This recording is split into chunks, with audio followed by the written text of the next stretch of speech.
الحمد لله والصلاة والسلام على رسول الله. أعوذ بالله من الشيطان الرجيم. بسم الله الرحمن الرحيم.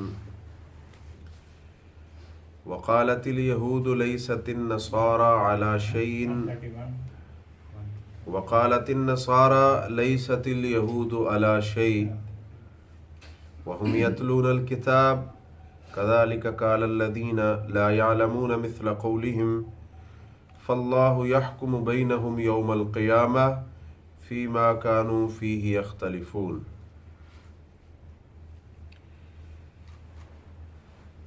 پہلے تو یہودی اور عیسائی دونوں ہی اپنے آپ کو یہ تصور کرتے تھے کہ ہم کامیاب ہیں اور باقی جتنے ہیں وہ سارے کے سارے جہنم کے اندر جائیں گے.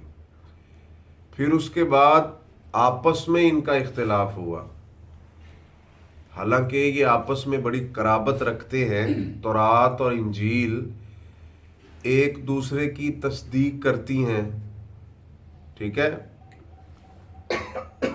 تو اب کیا کہتے ہیں؟ قالت الیہود لیست النصارى علی شیء. یہودیوں نے کہا کہ نہیں ہے عیسائی کسی چیز پر بھی، ان کا جو مذہب ہے، ان کی جو کتاب ہے، ان کا جو منہج ہے، یہ کچھ بھی نہیں ہے، یہ فضول لوگ ہیں. وقالت النصارى لیست الیہود علی شیء.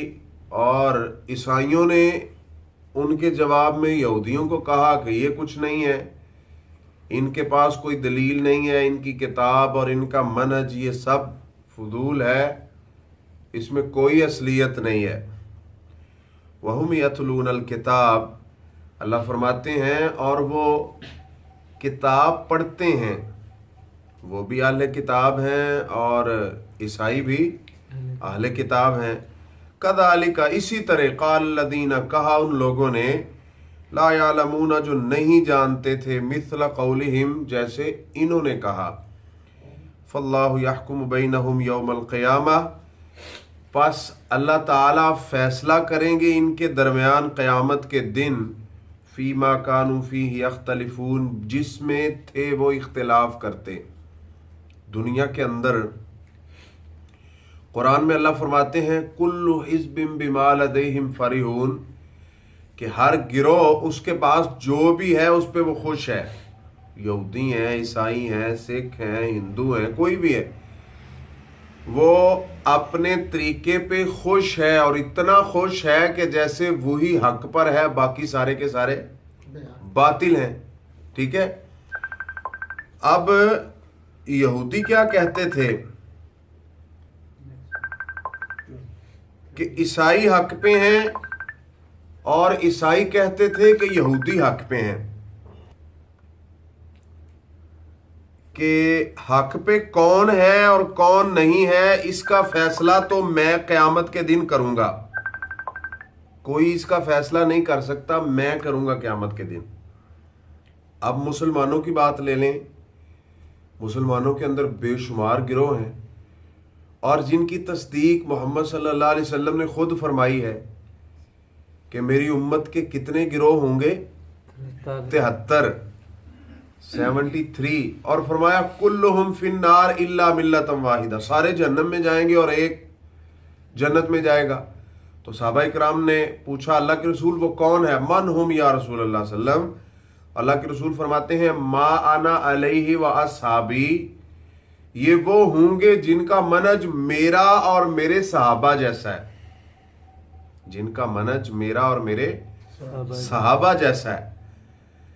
اب یہ جو لوگ ہیں جن کا منہج اللہ اور اس کے رسول صلی اللہ علیہ وسلم کے دیے ہوئے طریقے کے مطابق اور صحابہ کرام، اور قرآن میں اللہ فرماتے ہیں فَإِنْ آمَنُوا بِمِثْلِ مَا آمَنْتُمْ بِهِ فَقَدْ اهْتَدَوْا. اگر تمہارا ایمان، تمہارا تقوی صحابہ کرام جیسا ہوگا تو پھر تم کامیاب ہو.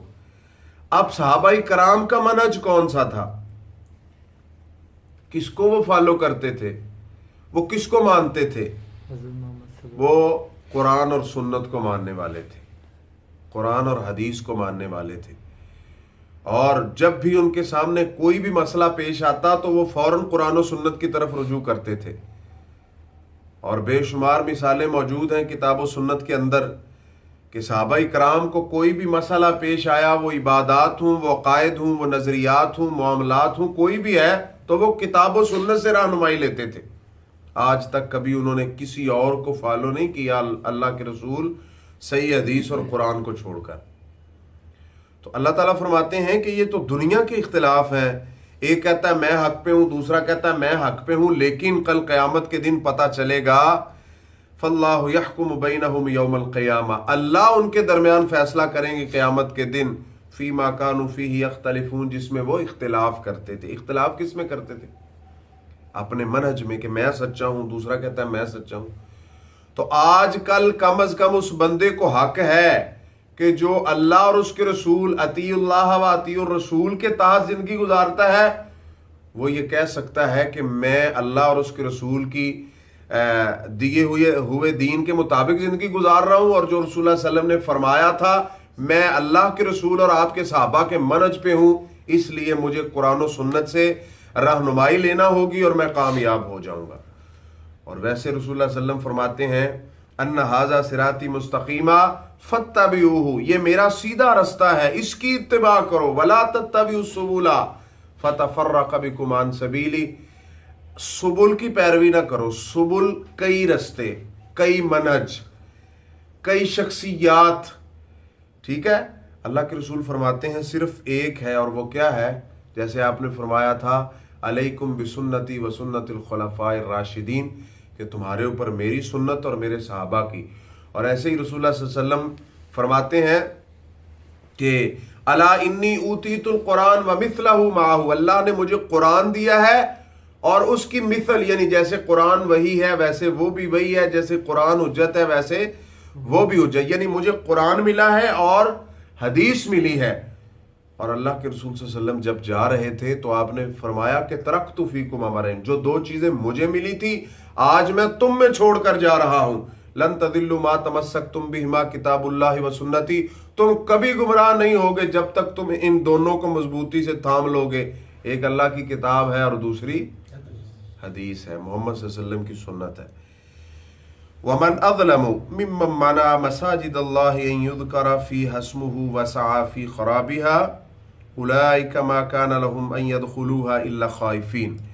وَمَنْ أَظْلَمُ، اور کون ہے بہت بڑا ظالم، ممن اس شخص سے، منع مساجد اللہ، جو اللہ کی مسجدوں سے روکتا ہے، یعنی جو اللہ کی مسجدوں سے روکنے والا ہے اس سے بڑھ کر اور کوئی ظالم نہیں ہو سکتا۔ اللہ کی مسجدوں میں کیا ہوتا ہے؟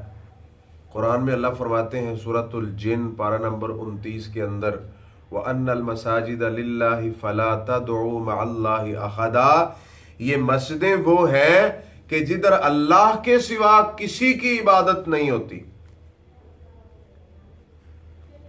اب آپ یہ کہیں گے کہ عبادت کا مطلب صرف نماز پڑھنا ہے، کوئی بھی ہے، مسجد میں بیٹھ کر قرآن پڑھا جائے گا، حدیث پڑھی جائے گی، رکوع و سجود کیا جائے گا، عبادات کے جتنے ذرائع ہیں وہ کیے جائیں گے، لیکن ہر وہ کام سے اللہ اور اس کے رسول نے منع کر دیا ہے جو اللہ کی عبادت کے زمرے میں نہیں آتا۔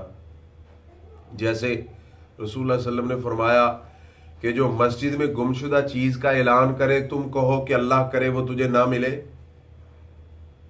یہ رواج ہے نا، ادھر تو الاؤڈ سپیکر نہیں ہے، بعض ممالک کے اندر یہ رواج بن چکا ہے، کسی کا بچہ گم ہوا وہ مسجد میں اعلان کرواتا ہے، کسی کی کوئی چیز گم ہوئی، بلکہ ایسے گاؤں بھی ہیں کہ کسی کی بھینس گم ہوتی ہے تو وہ مسجد میں اعلان کرواتے ہیں، جبکہ یہ شرعاً جائز نہیں ہے۔ مسجد میں کتاب و سنت کی محافل سے ہٹ کر کوئی محفل منعقد کرنا یہ بھی مسجد کے خلاف ہے، یہ بھی جائز نہیں ہے، چونکہ ادھر صرف بات ہوگی تو کتاب و سنت کی ہوگی اور یہی عبادت ہے۔ بعض مساجد میں ایسی محافل منعقد ہوتی ہیں جو بالفرض غیر اللہ کے نام پہ دینے کی ہوتی ہیں یا بدعات پہ مبنی ہوتی ہیں، جیسے عبداللہ بن مسعود رضی اللہ تعالیٰ، حضرت ابو موسیٰ عشری رضی اللہ تعالیٰ کوفے کی مسجد میں انہوں نے دیکھا کہ لوگ حلقہ بنا کے بیٹھے ہوئے ہیں اور ایک بندہ ان کو کہتا ہے 100 دفعہ سبحان اللہ کہو،